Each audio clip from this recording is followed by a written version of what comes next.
আসসালামু আলাইকুম সবাইকে, আশা করি সবাই ভালো আছেন। রাম ও সীতার বনবাসের কাহিনী আমরা তো অনেকেই জানি। রাম ও সীতা বনবাস সেরে 14 বছর পার করে অযোধ্যায় গমন করে।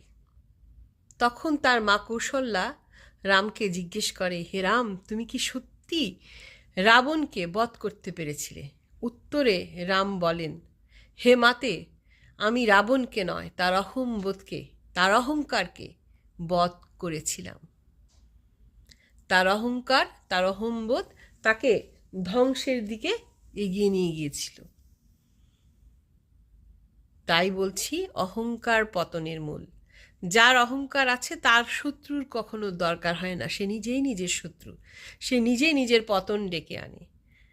যেমন শয়তান কত মহাজ্ঞানী, সে রাবণের মতন, কিন্তু তারপরেও সে শয়তান আখ্যায়িত হয়, সে অভিশপ্ত শয়তান, কারণ তার অহংকার তাকে পতনের দিকে ঠেলে দিয়েছে।